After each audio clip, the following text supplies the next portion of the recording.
Strait of Hormuz. About 142 kilometers from Dubai, it was 6:10 in the evening. One American guided missile destroyer, two escort ships, and an oil tanker held inside an inspection line were holding a narrow sea lane. Coming straight at them were 14 IRGC fast patrol boats at full speed, and their mission was simple: to break the blockade through pressure and fear. If that line broke, it would not just free one tanker, it could shake the balance of power across the whole region. Tension had been building all day. Earlier that morning, a cargo manifest had been intercepted listing industrial pumps, but Allied analysts believed the container layout looked more like missile guidance components. That was why the tanker had been stopped, and the blockade had turned into a temporary inspection cordon. Tehran saw it as a humiliation. Inside IRGC Naval Command, a hardline group believed speed, proximity, and fear would force foreign ships to back off. Their chief kept pushing that thinking. Officers already at sea were far less confident. Every move was being recorded on radar screens. Every radio call could be captured. But from the command room, the chief gave only one order: get close to the line and force them to blink. At 6:18, the Allied ships opened the first warning channel. They sent a clear message in English and Persian to maintain the safety perimeter. Instead of slowing down, the IRGC boats changed formation. 4 boats moved left toward the tanker's beam, 4 went wide on the right, 6 came straight up the center channel. Their goal was not direct fire, their goal was confusion. What they underestimated was discipline. The destroyer barely changed course. Calm voices moved across the bridge. Machine guns were manned on the forward deck. Overhead, a surveillance helicopter kept circling at a safe distance. The tanker crew were told only to hold a steady engine speed and wait for instructions. At 6:24, the first dangerous moment came. One Iranian boat closed to just 240 meters. It made a sharp cut and threw a white wake across the tanker's bow. A third boat fired a green flare. It all looked like a television clip, but on the bridge every second mattered. If one fast boat came in at the wrong angle, the tanker's bow could crush it. If the destroyer saw a collision threat, warning fire could be approved. If one nervous gunner pulled the trigger too early, the whole night could turn deadly. At 6:27, the American ship gave a second warning. This time the tone was harder. Maintain safe distance. Keep weapons visible. Any boarding attempt will be treated as a hostile act. The IRGC center formation tightened even more. The chief sent a secure order: get closer, pressure them from the left and right at the same time. One Iranian squadron leader already at sea objected. He reported that helicopters were coming low and fire control radar spikes were being picked up. The answer came back: continue. That was the point where a show of force turned into obedience to command. At 6:31, a small drone crossed above the tanker. Allied crews tracked it, but did not shoot it down. Then one patrol boat prepared a hook line near the tanker's stern. That move changed the whole scene. This no longer looked like simple harassment. It looked like a possible boarding attempt. On one escort ship, shifted position and moved between the tanker and the boat. 2 Iranian boats approaching from the front were shaken by the wake. One gunner nearly lost his footing. Radio chatter increased. Persian and English channels started overlapping. No one had a full picture anymore. At 6:35, the first burst came, but it was a warning burst. Controlled rounds hit the water in front of the escort ship's bow. Spray jumped into the air. The IRGC boats broke for 1 second, then 2 of them still pushed forward on the right flank. One made such a tight turn that its engine cavitated and the stern slid out. The second tried to avoid it and drifted into the tanker's wash. Panic was building now. On camera feeds, everything looked fast, but on the real deck, chaos and slow motion were happening at the same time. At 6:38, the helicopter came in low, its searchlight locked onto the center pair. A final warning came over the loudspeaker: turn away now. One Iranian boat answered by swinging its heavy machine gun upward. Whether it aimed or only showed the weapon was argued later. But one line went into the bridge log, visible hostile weapon movement. In that second, the destroyer's combat team went to higher readiness. Surface trackers zoomed in, thermal cameras highlighted engine compartments, then everything changed in 90 seconds. At 6:40, a bright flash came from the lead boat on the right flank. Later, Iran said it was a signal flare. Allied crews said it looked like a gun muzzle flash.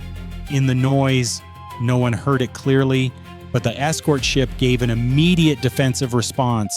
Short burst, precise burst, not in front of the bow, but near the hull line at the waterline. Spray and metal fragments flew upward. The boat yawed left and slowed down. The boat behind it could not avoid it and clipped its side. Two damaged craft became tangled together. The formation had now broken apart. At 6:42, 3 boats in the center group were still coming forward. The helicopter did not drop warning rockets in front of them. It only maneuvered aggressively and kept a beam light fixed on their cockpit. The tanker was brought from slow ahead to dead slow. The destroyer closed the lane with its wake. It was a textbook wall, but on screen it looked like one huge shadow crushing smaller boats back. The chief gave another order: get through the center, find a gap in their line. But there was no gap now. At 6:45, one Iranian coxswain finally turned away. 2 more followed him. But 4 craft on the left flank were still moving. Their commander may have believed that if he pulled back now, the whole show would collapse. He made another cut toward the tanker's port side. The escort ship turned hard into his path. A collision was only seconds away. At the last moment, the Iranian boat changed angle, but its aft rail was hit by the escort ship's wake. 2 crewmen fell into the water. Rescue lights came on immediately. That was the moment when survival mattered more than aggression. At 6:49, the Allied side transmitted a rescue offer. The Iranian channel was silent at first. Then a broken voice came through: men in water. The helicopter dropped a smoke marker. A neutral safety window was announced. The standoff had been loud and aggressive, but now it had suddenly turned into a human emergency. Yet in the command room, the chief was still looking at the political picture. He sent a report to Bandar Abbas saying the blockade line was unstable and foreign ships had fired first. That was his biggest gamble. The problem was that almost everything at sea had already been recorded. At 6:54, another problem came from the damaged Iranian boat. Smoke started rising from its forward compartment. The crew signaled that a fuel line had been hit. Allied ships kept their distance, but they opened a firefighting advice channel. 2 Iranian boats shifted into rescue posture. The attack posture was almost gone now. Only 2 craft remained circling at a distance, maybe trying to collect footage, maybe waiting for more orders. The tanker was still drifting slowly in the center of the line. No one was getting on board. The blockade had not broken. The pressure was now moving in the opposite direction. By 7 o'clock, clips were already spreading on regional feeds. Grainy video showed fast boats, searchlights, warning bursts, and crew falling into the water. One side said Iran had challenged a foreign fleet. The other said the challenge had not lasted even 20 minutes. At the same time, senior offices in Tehran began demanding raw data. Everyone understood that the issue had now moved from the sea into politics. At 7:06, the Allied commander decided to complete the tanker inspection. A boarding team made a controlled transfer. It was slow, deliberate, and kept away from cameras. Whatever they found inside the ship was not officially stated that night, but one thing was clear: the tanker was not given immediate free passage. That meant the IRGC chief's main objective had failed. The tanker did not get through, the blockade did not move, the foreign ships did not back off. On top of that, 2 boats were disabled and multiple crew were injured. At 7:12, open blame started across the Iranian radio net. One voice kept saying they should have pulled back after the warning. Another said the order had come directly from the top. A third voice only asked for rescue coordinates. That is the kind of collapse cameras usually do not show. The public sees fast boats. Inside, command discipline is breaking apart. At 7:18, an Allied medical team stabilized 2 Iranian crew pulled from the car. That made Tehran's story even harder to hold together. If the other side only wanted to attack, why open a rescue lane? If the chief's version was true, why were there so many radio contradictions? At sea, even wake patterns can tell the story. At 7:24, the surviving Iranian boats finally moved out into a wider arc. They kept their distance and shifted into shadowing. It was not a full withdrawal, but the sharp edge of the confrontation was gone.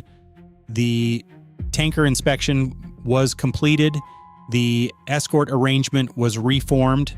The destroyer adjusted course, and convoy-style movement began. The line that had been supposed to break under pressure now looked even more organized. At 7:31, an emergency review was called in Bandar Abbas. The chief again insisted that his boats had made only a lawful challenge and that the foreign side had started the firing. But the officers in the review room had more than his voice. They had drone feed, they had surface radar tracks, they had international recordings. Most damaging of all, they had the calls from his own subordinates giving repeated warnings. At 7:40, the first internal summary was completed. It stated that the proximity threshold had been violated, unauthorized, boarding signals had appeared, command escalation had not been justified, and the media outcome had been disastrous. It sounded dry, but in a military system, that kind of language can destroy careers. The chief believed he would be defended because he had taken a hard posture. The problem was that the hard posture had produced no result. It had only produced exposure. At 7:52, the IRGC political office began preparing public messaging. Aggressive language was drafted. Then the tone changed after raw clips and outside intercepts were reviewed. Now the goal was no longer victory, it was damage control. The statement was delayed. The chief was kept on hold on a secure line. That sounds small, but inside power systems, silence is also a signal. At 8:05, he was ordered to report to Tehran. The official reason was debriefing. The real reason was accountability. Night kept growing darker. At sea, the boats were heading back toward base. Some hulls were dented. One had a badly torn forward section. 2 machine gun mounts were bent. Sensors, radios, and hull repairs were already pushing the losses into the millions of dollars, but the biggest damage was not metal. The biggest damage was credibility. By 9:20, the chief was already airborne toward the capital. He probably believed he could explain the situation. That close maneuver pressure was part of doctrine, that foreign ships had overreacted, that media clips would create a different story. But the system was moving faster than he was. The investigation team had already compared the voice logs before he arrived, and at 10:45, formal questioning began inside a secure compound. The questions were direct. Why did he order the push to continue after the field commander reported risk? Why did he send a false success report after the rescue window opened? Why did he claim operational gain when the tanker had not been released? Every answer trapped him further. At 11:30, his phone was taken. At 11:42, his access badges were disabled. At 11:50, 2 internal security officers entered the room and told him he was being held under inquiry. In public language, it would be called a temporary hold. In real language, it was an arrest. The final move in that standoff was not made by any destroyer. It was made by his own system. By the next morning, the world only knew that a confrontation had happened, the tanker had not moved, and unusual silence had fallen over the IRGC chain of command. The file inside was far more brutal. On the American side, there were 0 killed and 3 wounded, including 2 minor deck injuries and 1 concussion case. On the Iranian side, there were 11 killed, 23 wounded, and 14 crew temporarily detained or disarmed during rescue and transfer coordination. 3 fast patrol boats were no longer mission capable. 2 more needed a major repair. Estimated naval equipment losses were close to $18 million. Delayed tanker movement, emergency response, and damaged systems added a separate layer of commercial disruption. Iran believed speed, noise, and close pressure would break the blockade line and force foreign ships to step back in political fear. What actually happened was that every aggressive pass was recorded, every bad order was traced, and the whole stunt collapsed back onto the command that pushed it. The IRGC had fast boats, local waters, and a plan to create shock. What it did not have was disciplined control when the line in front of it refused to blink. At sea, sometimes the fastest boat does not win. The side with the most control does.